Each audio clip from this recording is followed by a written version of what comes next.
नमस्कार, मैं हूं आपके साथ मयंक मिश्रा। आज 10 तारीख है और इस वक्त की बड़ी खबर, हूती की तरफ से अब अमेरिका को दिया गया है बड़ा झटका। और हूती ने ऐसे जो खबरें आ रही हैं उसके मुताबिक, जो सोर्सेस से खबरें हैं कि हूती ने अब बाब-अल मंदेब के करीब MQ-9 रिपर ड्रोन को निशाना बनाकर गिरा दिया है। देखिए, पिछले 12 घंटे के अंदर हूती की तरफ से जो हमले किए गए वो सब के सब हमले बिल्कुल उसी स्टाइल में किए जा रहे हैं, उसी तरीके से किए जा रहे हैं जैसे हमले ईरान करता है। जिस तरह से ईरान बैलिस्टिक मिसाइल्स दागता है, जिस तरह से ड्रोन अटैक्स होते हैं, जो डिफेंस सिस्टम ईरान का एक्टिवेट है, बिल्कुल इसी तरह से अब हूती के लड़ाके भी हमले कर रहे हैं। यानी जंग का अंदाज वही है जो ईरान करता है। दूसरी चीज, हूती ने अब वही एग्रेसिव अप्रोच ले लिया है जो ईरान ने हॉर्मूज को लेकर अपना रखा है। बिल्कुल वही रणनीति हूती ने बाब-अल मंदेब के लिए अपना रखी है। देखिए, इस वक्त की जो बड़ी खबर है, US MQ-9 Reaper drone reportedly crashed near चेल्बी एयरबेस इन जिबूती। देखिए, जिबूती एक देश है जहां पर अमेरिका का एयरबेस है, चेल्बी एयरबेस। यहां पर अमेरिका इसको मैनेज करता है, काफी फाइटर जेट्स हैं यहां पे। देखिए, गौर करने वाली बात है, जिबूती के इस चेल्बी बेस पर जितने ड्रोन्स फ्लाइट्स टेक ऑफ करती हैं, ये लाल सागर, बाब-अल मंदेब और इसके आसपास के इलाकों में मिलिट्री ऑपरेशंस करती हैं। इसलिए चेल्बी एयरबेस बहुत इंपॉर्टेंट हो जाता है जिबूती का। अब जो खबरें हैं कि यहां पर एक MQ-9 रिपर ड्रोन जो है वो गिरा दिया गया है, क्रैश कर दिया गया है। और the embassy confirmed it was tracking an aircraft in distress but did not identify the aircraft और explain the cause of the incident. Reports have identified the aircraft as an MQ-9 while no group has claimed responsibility। देखिए, अभी जो खबर है उसके मुताबिक एक MQ-9 Reaper drone था जिसने ये चेल्बी एयरबेस जो अमेरिका का है इससे टेक ऑफ किया। ये बाब-अल मंदेब के आसपास था, तब इसने स्ट्रेस सिग्नल दिया और फिर उसके बाद ये लौटा नहीं और क्रैश कर गया। अब अमेरिका ये कह रहा है कि अंदेशा है कि हूती ने जो है वो इसको मार गिराया है। हालांकि अभी इसको लेकर कोई बड़ा दावा नहीं हुआ है, लेकिन ये माना जा रहा है कि हूती ने इसे मार गिराया। अब आप देखिए, चेल्बी एयरबेस जो है इसका थोड़ा जिक्र करना जरूरी है क्योंकि ये यमन में जो जंग हो रही है, अब इसमें ये चेल्बी एयरबेस इंपॉर्टेंट होने जा रहा है और इस पर हमला भी हो सकता है। ये जो एयरबेस है जिबूती में स्थित एक सामरिक सैन्य एयरबेस है। यह जिबूती की राजधानी शहर से दक्षिण पश्चिम में लगभग 6 किलोमीटर की दूरी पर है।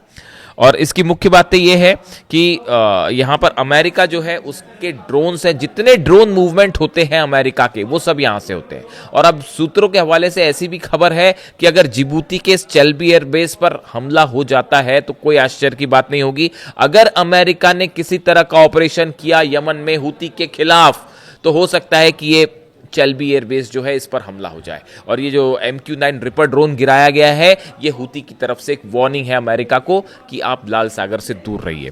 इसके अलावा देखिए, जो खबरें आ रही हैं, यमन ने जो है हूतीज ने सऊदी के ऊपर लगातार दबाव बनाना शुरू कर दिया है। यानी हमले के साथ साथ समंदर में, बाब-अल मंदेब में एक टोटल ओवरऑल दबाव बना रखा है हूती के ऊपर। ये बहुत ही एग्रेसिव रणनीति है। Yemen Houthis strike Saudi backed forces in Mokha with ballistic missile drone and releasing dramatic footages. देखिए, मोखा में जो हमला हुआ, यमन की सेना यानी सऊदी को, जो सऊदी बैक करता है जिस यमन की सेना को, उसके ऊपर हूती ने हमले किए। कैसे हमले किए मोखा में? बैलिस्टिक मिसाइल से, ड्रोन से। और सबसे बड़ी बात है, इसका वीडियो भी रिलीज किया बिल्कुल इसी अंदाज में जैसे IRGC करती है। अब आप समझ जाइए मैं क्या कहना चाह रहा हूं। The Houthis warned Saudi Arabia, wherever you mass, you get bombed। सीधी धमकी है सऊदी को हूती की तरफ से कि आप जहां भी जमा होंगे वहां पर हमला किया जाएगा।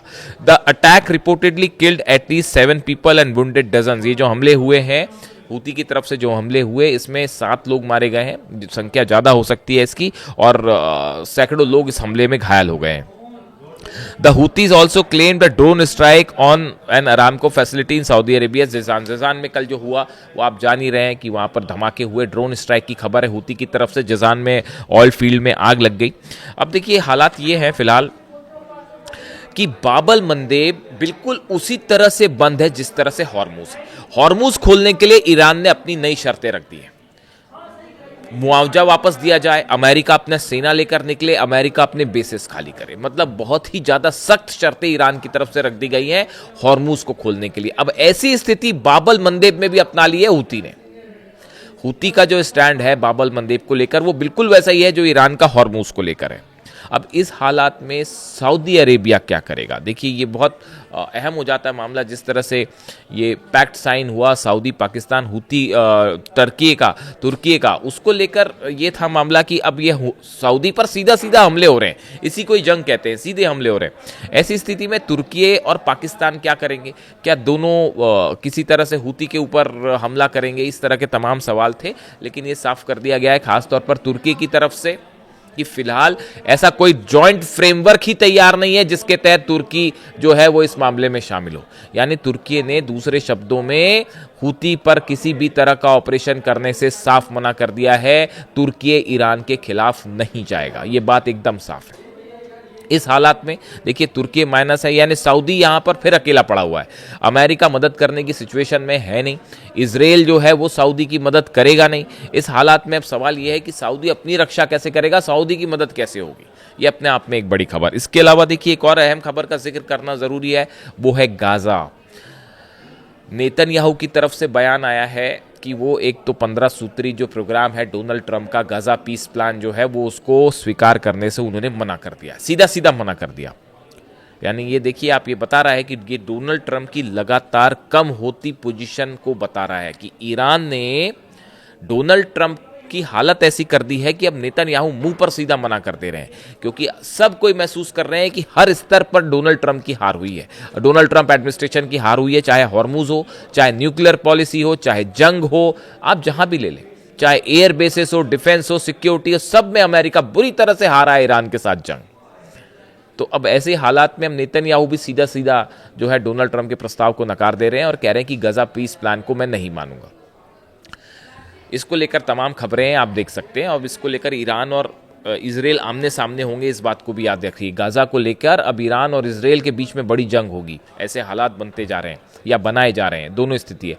लेकिन जो गौर करने वाली बात है, जो असली बात नेतन्याहू ने कही, वो गाजा पीस प्लान को स्वीकार नहीं करते, वो तो एक बात है ही। उन्होंने अपनी बातें कही कि हमास हथियार छोड़े वगैरह वगैरह, वो एक अलग चीज़ें हैं। लेकिन जो गौर करने वाली बात है वो ये है, नेतन्याहू ये कह रहा है कि मेरे जीते जी एक फिलिस्तीन एक राष्ट्र नहीं बनेगा, एक राज्य नहीं बनेगा। ये अपने आप में बहुत बड़ी बात है। नेतन्याहू का ये डिक्लेरेशन करना कि मेरे जीते जी फिलिस्तीन राज्य नहीं बनेगा, इस सेंटेंस ने ये बता दिया है कि आगे गजा को लेकर इजराइल की रणनीति क्या होगी। इस बयान ने बता दिया है कि गजा को लेकर अब एक नई जंग की शुरुआत हो सकती है। गजा को लेकर ये जो बात है, ये देखिए बहुत अहम सेंटेंस है जो मैं फिगर आउट कर पाया कि मेरे रहते रहते जो है, मेरे जीते जी जो है फिलिस्तीन राज्य नहीं बनेगा। यानी ये एक बड़ा चैलेंज है जो नेतन्याहू दे रहे हैं और ये आधार रख रहे हैं एक नई जंग की। और ये भी बता दे रहे हैं कि गजा से ना फोर्स वापस आएगी, और अब ये भी साफ हो चुका है ना लेबनान से वापस आएगी ना गजा से आएगी, और सीरिया में भी जो इजराइल के ऑपरेशन है वो जारी रहेंगे। अब मुख्य सीट पर, ड्राइविंग सीट पर अब नेतन्याहू है, ना कि डोनाल्ड ट्रंप। डोनाल्ड ट्रंप पीछे होगा, नेतन्याहू स्ट्राइक करेगा। और प्लान है जितने ईरान के संगठन जो मदद कर रहे हैं उन सबको कमजोर करने का, चाहे हमास हो, चाहे हिजबुल्ला हो, चाहे हूती हो। लेकिन हो उल्टा रहा है, हूती भी वहां पर जबरदस्त दबाव दे रहा है और लेबनान में जो है वो हिजबुल्ला भी लगातार हमले कर रहे हैं। वो खबरें आई रही हैं, आप देख रहे हैं किस तरह से इजरायली फोर्सेस को नुकसान पहुंचाया जा रहा है। यानी पूरा मिडिल ईस्ट एक बार फिर अनसेटल है बुरी तरह से। लाल सागर से लेके, हॉर्मूज से लेके, बाब अल मंदेब से लेकर ऑयल बिजनेस पूरी तरह से ठप पड़ा हुआ है। ऐसे में ईरान ने अपनी शर्तें रख दी हैं अमेरिका के सामने। अब सवाल यह है कि अमेरिका क्या ईरान की शर्तों को मानेगा? क्या मुआवजा देने की बात जो ईरान ने कर दी है, क्या डोनाल्ड ट्रंप उसको मानेंगे? अगले चंद दिनों में एक बड़ा चेंज आप देख सकते हैं पूरे मिडिल ईस्ट में, और देख सकते हैं आप कि कैसे यहां पर समीकरण बदल रहे हैं और पावर सेंटर शिफ्ट होके अब तेहरान और ईरान पहुंच चुका है।